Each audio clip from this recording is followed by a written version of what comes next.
7వ వచనం కలిసి చదువుతాం. నీవు గట్టి చదవండి, అందరు చదవచ్చిన వాళ్ళంతా చదవండి. నీవు సిద్ధంగా ఉండవు, నీవు సిద్ధపడు, నీవు కలిసిన సమూహం అందరికీ సిద్ధపరచు, నీవు కావలే ఉండవలే. దేవుని వాక్యంలో సిద్ధపడి మనం చూస్తున్నాం. సిద్ధపరచ చెప్పండి, సిద్ధపడి అంటే ఎవరు సిద్ధపరచగలరు? సిద్ధపడిన నీవు సిద్ధపడి సమూహం అంతటిని సిద్ధపరచు. కనుక మనం వ్యక్తిగతంగా సిద్ధపడండి. తరువాత ఇతరులను ఏమన్నా సిద్ధపరచడానికి అవకాశం ఉంది. మనం సిద్ధపడకుండా ఎవరిని మనం సిద్ధపరచలేము అనేది దేవుని వాక్యంలో మనం నేర్చుకునే సత్యం. ఆమోసు గ్రంథం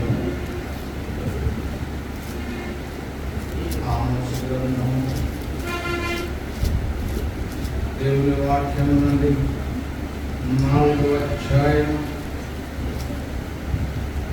ఆమోసులో 4:12 కలిసి చదువుతాం. చూడండి. కాబట్టి ఇశ్రాయేలీయులారా, మీ ఎడల నేనిలాగుననే చేయను కనుక ఇశ్రాయేలీయులారా, దేవుని సన్నిధిని కనబడుటకై ఇందాక శత్రువులు జయించడం. ఇప్పుడు ఏంటంటే దేవుని సన్నిధిని కనబడుటకై దేవుని సన్నిధిలో ఇప్పుడు కనపడకుండా అప్పుడు కనపడతామా? చెప్పాలా? కనపడతామా? ఇప్పుడు ఆదివారం రాకుండా, మంగళవారం రాకుండా, గురువారం రాకుండా, శుక్రవారం వస్తేటప్పుడు కదా, శనివారం సిద్ధపాటు ప్రార్థన, ఉపవాస ప్రార్థనకు రాకుండా, రాత్రంతా ప్రార్థనకు రాకుండా, అసలు ఎప్పుడో పండగలకు వచ్చి, ఎప్పుడు పండగ క్రిస్మస్ తర్వాత న్యూ ఇయర్ వాళ్ళు చెప్తున్నారు, ఆ రోజుకి వస్తుంది సార్ వాగ్దానం పట్టుకోవడానికి వస్తుంది లాటరీ టికెట్. కనుక ఇట్లాంటి జాగ్రత్త, సిద్ధపడని జాగ్రత్త, దేవుని ఎదుట కనబడాలి, సిద్ధపడాలి. మీరు గమనించాలి, ఇప్పుడు కనపడాలి. ఎక్కడ? దేవుని సన్నిధిలో మనం కనపడాలి, ఆరాధనలో కనపడాలి, ప్రార్థనలో కనపడాలి. అన్ని ప్రత్యేక కూడికలోనే కాదు, అన్ని కూడికలలో మనం కనపడాలి. కనపడడం అనేది మనను సిద్ధపరుస్తుంది. ఎక్కడ కనపడడానికి సిద్ధపరుస్తుంది? దేవుని సన్నిధిలో కనపడడానికి సిద్ధపరిచేది మందిరమే. మందిరంలో జరిగే కూడికలే మీ దేవుని సన్నిధిని కనపడుటకై సిద్ధపడండి. సిద్ధపడండి అంటే లూకా సువార్త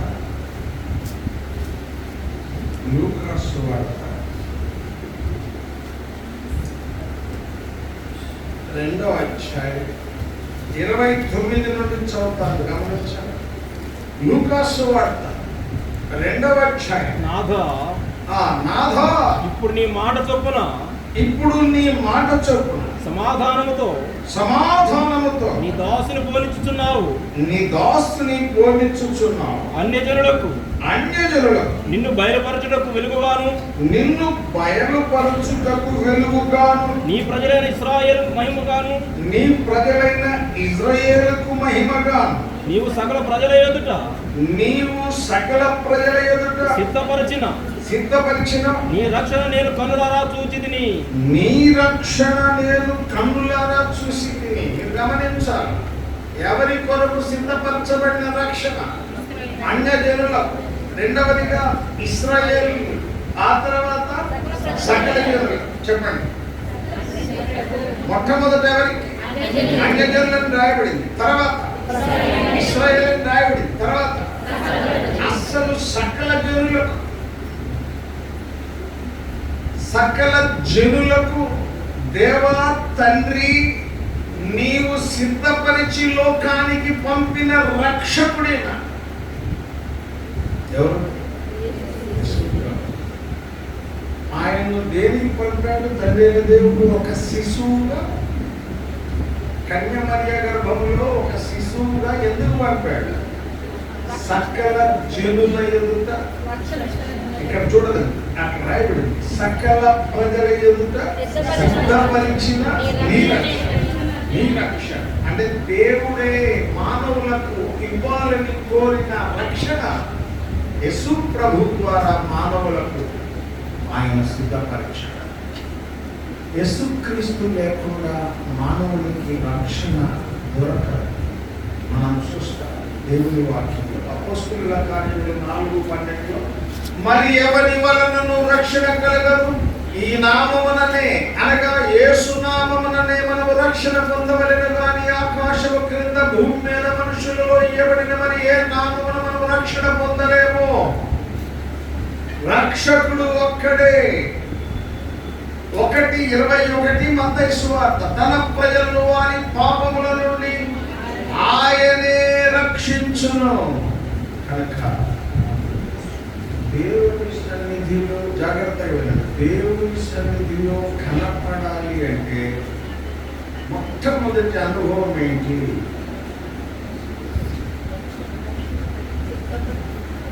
సిద్ధపరచబడిన రక్షణను మనము తీసుకోవాలి. రక్షకుని లోపల రాని రక్షణ పొందాలి. మీరు తెలుసుకున్నాను, నీవు మారు మనస్సు పొందని అలాగే నశిస్తావు. ఎక్కడుంది? లూకాసు వార్తలో 13వ అధ్యాయం 5వ వచనం. మీరు మారు మనస్సు పొందని ఎడల, మీరు ఓ సిస్టర్ కొద్దిగా ఎంత ముక్కలు నిద్రవస్తుంది. నేనేమనుకుంటున్నాను, ఇంకా మీకు ఏసీ లేకపోయినా పర్వాలేదు, ఫ్యాన్ లేకపోయినా పర్వాలేదు, ఇద్దరికి పక్కలు ఎక్కడ పోవాలి. సరే, ఎవరో కాదు, ఎక్కడో ఉన్నది అందరూ. ఇప్పుడు మీరు చూడాలా, ఇక్కడ మనం చూసినాం సకల మానవుల కొరకు దేవుడే సిద్ధపరిచి లోకానికి రక్షణని పంపితే, రక్షణ పొందకపోతే, మారు మనసు పొందకపోతే, రక్షణ పొందకపోతే నశిస్తావంటే కొద్దిగా భాష స్మూత్గా వాడాడు. భావం ఏంటంటే నాశనం అయిపోతాం, వాడాలి, నాశనం అయిపోతాం, నరకానికి పోతాం అని వాడాలి. కొద్దిగా స్మూత్గా ఏమన్నాడు? నశించిన దానిని వెదకి రక్షించడానికి ఈ లోకానికి వచ్చిన రక్షకుని హృదయంలో చేర్చుకోకపోతే, మారు మనసుకు తగిన జీవితమే నువ్వు జీవించకపోతే నీకు తప్పదు నశింపు అని దేవుని వాక్యంలో మనం చూస్తాం. రండి, అపోస్తలుల కార్యములో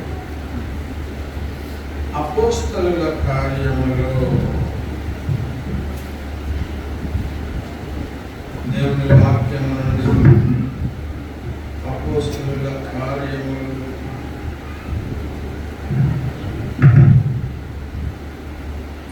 చూడండి ఏం రాయబడింది. అపోస్తలుల కార్యాలలో ఏం రాయబడింది? మారు మనస్సు పొంది, దేవుని వాక్యం 26 అనుకుంటా,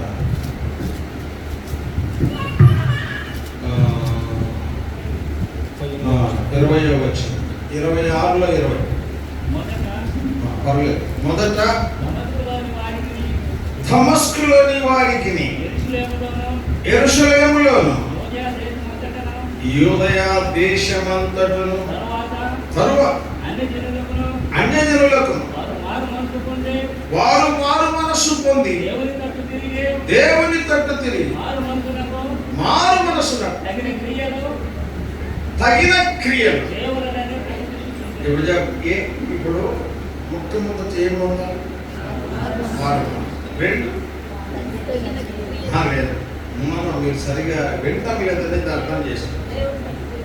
దేవుని తట్టు ఇప్పుడు చెప్పండి, మారు మనసు పొందినోడు ఎవరి తట్టు తిరుగుతాడు? లోకం తట్టు తిరుగుతాడా, పాపం తట్టు తిరుగుతాడా, సైతాన్ తట్టు తిరుగుతాడా? దేవుని తట్టు తిరుగుతాడు. దేవుని తట్టు తిరిగాడన్న దానికి గుర్తించి మారు మనసుకు తగిన క్రియలు చేయాలి. ఇప్పుడు దేవుని సన్నిధిలో మనం కనపడాలి అంటే సిద్ధపరచబడిన రక్షణ మనం పొందాలి. రక్షణ పొందడమే కాదు, రక్షణలో కొనసాగాలి. చెప్పండి, అరే చెప్పండి అంటే ఏమిటి చెప్పండి? మారు మనసు పొందడము, రెండు దేవుని తట్టు తిరగడము, మూడు మారు మనసుకు తగిన క్రియలు చేయండి. దీన్ని మొత్తాన్ని చెప్పాలంటే మారు మనస్సు పొందుట, దేవుని తట్టు తిరుగుట, మారు మనసుకు తగిన క్రియలు చేయుట అనే దాన్ని రక్షణలో కొనసాగుతున్నాడు అని చెప్పవచ్చు. దేంట్లో కొనసాగుతున్నాడు? రక్షణలో. ఇప్పుడు మీరు రక్షణ పొందడం ఎంత ముఖ్యమో చెప్పండి. అదే రక్షణ పొందడం ఎంత ముఖ్యమో రక్షణలో కొనసాగడం అంతే ముఖ్యం. రక్షణ పొందడం కష్టమా, రక్షణలో కొనసాగడం కష్టమా? మీరు తేల్చాలి. ఇప్పుడు ఏదో కొనసాగడం, రక్షణ పొందడం దేవుడి దేవా పాపినైన నన్ను కరుణించమన్నాడు. ఎవరు? అంటే నీతిమంతుడిగా తీర్చబడి ఇంటికి చేరాడు. కానీ రక్షణలో కొనసాగడం అంటే, చచ్చే వరకు రక్షణలో కొనసాగడం అంటే పోరాటమే. మరి దేవుని సన్నిధిలో మనం కనపడాలి అంటే రక్షణ పొందడం చాలంటావా? రక్షణలో కొనసాగాల్సిన అవసరం ఉందంటావా? రక్షణలో ఎంతకాలం కొనసాగాలి? ఆయన రానన్న రావాలా? అది చెప్తున్నారు. ఆయన రావటం అన్న జరగాల, మనం పోవటం అన్న జరగాల. అంతవరకు కూడా రక్షణలో మనం ఏ కావాలా? కొనసాగాలి. ఆగాలనా సాగాలనా? సాగాలి. చాలా తర్వాత ఏమైతాం? ఆగిపోతాం. ఆగిపోయిన వాళ్ళందరికీ లీడర్ ఎవరు? సాతాను కాదు. అరే అసలు లోతు గారి భార్య. ఆగిపోయే వాళ్ళందరూ ఎవరి నాయకత్వంలో ఆగిపోతున్నారు? లోతు భార్య నాయకత్వం. వాళ్ళు అమ్మగారు మిమ్మల్ని నడిపిస్తుంది. ఆగిపోయే వాళ్ళందరినీ అమ్మగారు నడిపిస్తుంది. జాగ్రత్త, మీరు అమ్మగారిని పక్కకు రావాలి. మీరు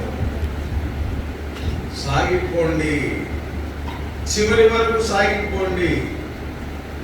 అప్పుడే మనం దేవుని సన్నిధిలో కనపడతాం. మీ దేవుని సన్నిధిని కనబడుటకై సిద్ధపడండి, రక్షణ పొందండి, రక్షణలో కొనసాగండి. రండి, దేవుని వాక్యంలో రాయబడింది. మత్తయి 24:44. మత్తయి సువార్త 24:44. మీరు జాగ్రత్తగా వినండి. మీరు అనుకోనని గడియలో మనుష్య కుమారుడు వచ్చును కనుకనే మనం ఎట్లా ఉండాలి? ఇప్పుడు కరెంట్ ఎప్పుడు పోతుందో మనకు తెలియదు. మనం ఎట్లా ఉండాలా? సిద్ధం అంటే అది పోవటం, వెంటనే మళ్ళా లైన్లోకి రావాలి. చాలా తరాలు, చాలా స్థలాలు ఏం జరుగుతాయి? కరెంటు పోయిన తర్వాత బ్యాటరీ కూడా ఎత్తుకోండి. ఈ ఎత్తుకునే లోపు మాకున్న వృషాదంతా కూడా డిశ్చార్జ్ అయిపోయింది. ఎప్పుడు కూడా ఎట్లా ఎందుకు సిద్ధంగా ఉండాలి? మీరు అనుకోనని ప్రపంచంలో ఏ వ్యక్తి అనుకోనని అందరు అనుకోని సమయంలో ప్రభు వస్తాడు. అందుకని మనం ఎప్పుడు వస్తుందో మనకు అర్ధరాత్రి వచ్చును, కోడి కూడినప్పుడు వచ్చును, అంటే ఆ స్వార్థలు ఎప్పుడు వచ్చును మీకు కనుక మనం ఎట్లుండాలా? ఇప్పుడు వచ్చినా చెప్పండి. ఇప్పుడు కనుక వచ్చాడు అనుకో, రావడమే మనం చెప్పాలి. వస్తే కూడా మనం సిద్ధంగా ఇంకా మారు మనసే పొందకపోతే దేవుని తిరగకపోతే మారు మనసుకు తగిన క్రియనే చేసి ఆత్మీయ జీవితంలో నడవకపోతే ఏంటి నీ పరిస్థితి? ఆలోచన. ఇప్పుడన్నా నువ్వు మారు మనసు పొందు. సకల ప్రజల ఎదుట దేవుడు సిద్ధపరిచిన రక్షకుడు యేసుక్రీస్తు వారి ఎదుట నీ పాపాలని ఒప్పుకో, క్షమాపణ వేడు. దేవా, పాపినే, పాపాత్మురాల్ని, నన్ను క్షమించమని అడుగు. క్షమిస్తాడు. యేసు రక్తం ప్రతి పాపముని మనం కడిగి పవిత్రులుగా చేస్తుంది. దేవుని తట్టు తిరుగు. రక్షణ వల్ల దేవుని తట్టు చూడు. మీరు గమనించాల, విశ్వాసం. ఎబ్రీ 12:1 విశ్వాసములకు కర్తయు దానిని కొనసాగించే. ఇప్పుడు ఆగిపోవడం ఎందుకు జరుగుతుంది? అరే ఆగిపోతారే కొంతమంది, ఎందుకు జరుగుతుంది? మరి ఎవరు చూస్తున్నారు? కొన్ని తడవలు నేను చెప్తా జాగ్రత్తగా. కొన్ని తడవలేమో లోకం వైపు వస్తారు, కొన్ని తడవలేమో సేవకుల వైపు వస్తారు, కొన్ని తడవలేమో సంఘ పెద్దల వైపు వస్తారు. నేనంటా ఈ వ్యక్తులందరూ కూడా ఎక్కడో అక్కడ జారిపోతారు. జారిపోతారా లేదు చెప్పాలి. మీరు ఇక్కడికి జారిపోతారు, మీకు తెలియదు. ఏదో ఒక లోపం ఉంటుంది. ముక్కు దగ్గర, చెవి దగ్గర,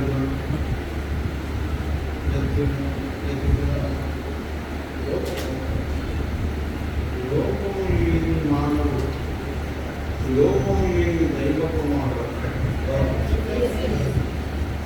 ఒకవేళ కనుక లోపము ఫలాని వారిలో లేదు అంటే ఆయన వైపు చూసి రక్షణ పొందండి.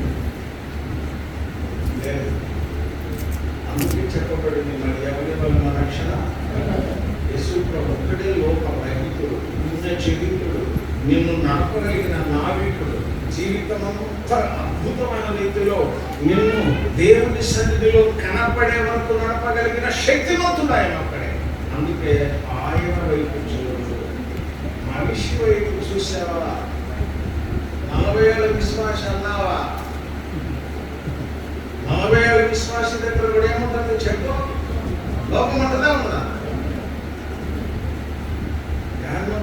జ్ఞానం అన్ని పెరిగింది పోవడము, ఏదో సమర్థ కలిగింది పోవడము, ఏదో చేస్తుంది. ఎవరు?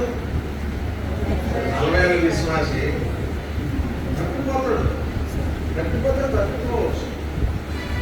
నేను రక్షణ పొందిన దగ్గర నుంచి ఎక్కడా తప్పిపోలేదు అనేవాళ్ళు ఎవరన్నా చెయ్యి చూపిస్తే నేను తర్వాత కలుస్తాను.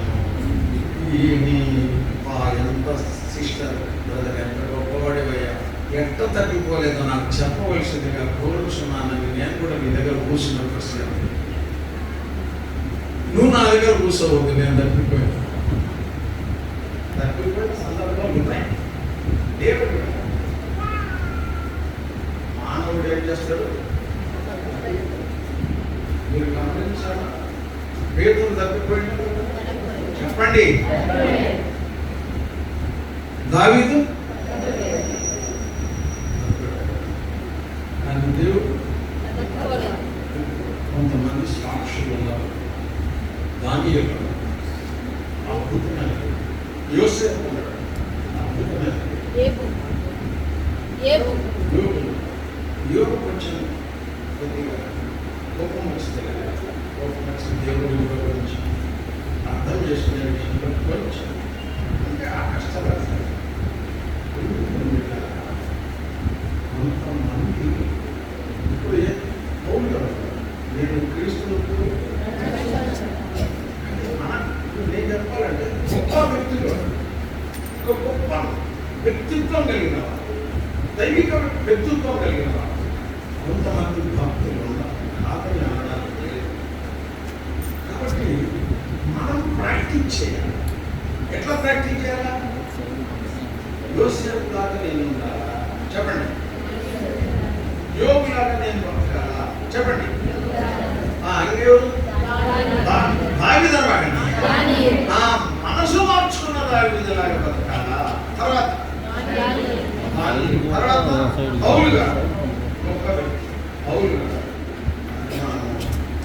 మీరు గమనించాల, తప్పిపోయిన పేతురు కూడా తర్వాత ఏమయ్యాడు? అద్భుతమైన భక్తుడయ్యాడు. ఎవరు? వీళ్ళందరూ దైవ సన్నిధిలో కనపడేవారు. కనుక ఆ విధంగా ప్రభు ఎప్పుడు వస్తాడో మనకు తెలియదు కనుక మనం సిద్ధంగా ఉండాలి. లూకా 12:47, లూకా సువార్త 12వ అధ్యాయం 47వ వచనం చూడండి. తన యజమానుని చిత్తం ఎరిగి ఉండి దేవుని చిత్తము లేదా యజమానుని చిత్తము ఎరిగి ఉండి సిద్ధపడక అతని చిత్తము చొప్పున జరిగింపక ఉండు దాసునికి అనేకమైన దెబ్బలు తగులును. ఇప్పుడు చెప్పండి, ఎవరికి దెబ్బలు? అరే అనేకమైన దెబ్బలు కాదు, నేను దెబ్బలు అన్నా, మీరేమో అనేక దెబ్బలు అన్నా. అనేక దెబ్బలు ఎవరికి? దేవుని చిత్తం ఎరిగి కూడా సిద్ధపడి ఆ చిత్తం చొప్పున జరిగించకపోతే మనకు ఏం తగులుతాయి? దెబ్బలు తగులుతాయి. ఎందుకు కొన్ని దెబ్బలు? చిత్తం తెలుసు, దాని ప్రకారం మనం చేయటం లేదు. చేయించడము కొరకు, చేపించడము కొరకు ఆయన ఏం చేస్తాడు? ఇప్పుడు గేదెకి తెలిసినట్టు లేదంట, పక్కన దారిలో పోవాలా, పక్క చెల్లు పోకూడదని తెలిసినట్టు లేదంట. చెప్పండి. అరే మీకు తెలియకపోతే నేను చెప్తలేదు. పక్కకు పోకూడదని తెలుసంటవా తెలియదంటవా? ఖచ్చితంగా తెలుసు. ఈయన కొంచెం దూరంగా ఉండడం, ఎవరు? రైతు కొద్దిగా దూరంగా ఉండడం కాషాయం. అప్పుడు ఏం చేస్తుంది? ట్రై చేస్తుంది, పక్కకు పోయేదాన్ని ట్రై చేస్తుంది. ట్రై చేసినప్పుడు ఆయన ఏమంటాడు? వెనక నుంచి గట్టిగా అరుస్తుంది. ఇంకా కొంచెం దూరంలో ఉన్నాడు. అప్పుడు ఏం చేస్తుంది? ట్రై చేయటం కాదు, అసలు లోపలికి పోతుంది. అప్పుడు పరిగెత్తుకుంటూ వస్తుంది. పరిగెత్తుకుంటూ వచ్చి కర్రతోటి ఒకటో రెండు గట్టి పడతారు. ఇప్పుడు చిత్తం తెలిసి కూడా ఏం చేసింది? అది పక్కకు పోయి. మనము కూడా చిత్తం తెలిసి కూడా చేయకుండా పక్కకు పోయినప్పుడు మనకి కూడా ఏం పడతాయి? దెబ్బలు. దెబ్బలు పడలేదు అంటే నువ్వు ఆయన చిత్తంలో లేవు. ఒక సిస్టర్ నాకు ఒక చోట కలిసి, అన్నా నిన్న ఒక ప్రశ్న అడగాల, చెప్పమ్మా.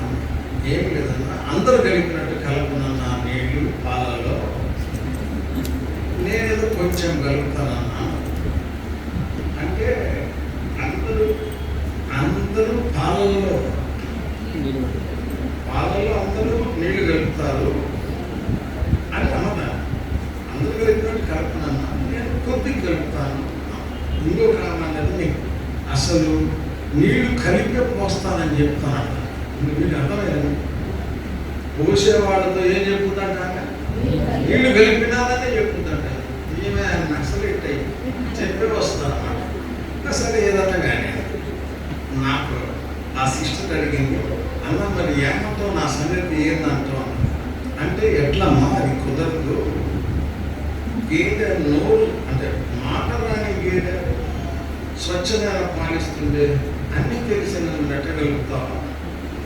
మరి వ్యాపారం కదన్నా. అయితే నేను అన్నాను, అట్లయితే నువ్వు దేవుడి చేత శిక్షించబడతావు అంటూ అన్నది. అన్నా నేను ఇయ్యాడగా కలుగుతుంది, ఎన్నో ఏళ్ళ నుంచి కలుగుతున్నా, నన్ను ఇంతవరకు దేవుడు శిక్షించలేదన్నా అన్నది. అంటే నేనన్నా, అమ్మ నువ్వు ఆయన లిస్టులో లేవు అన్నా. లిస్టులో ఉంటే ఏం చేసేవాడు? దెబ్బలు కొట్టేవాడు. చిత్తం ఎరిగి కూడా నువ్వు చేస్తున్నావు కనుక నీకు దెబ్బలు పడేయి. నీకు దెబ్బలు కొట్టకుండా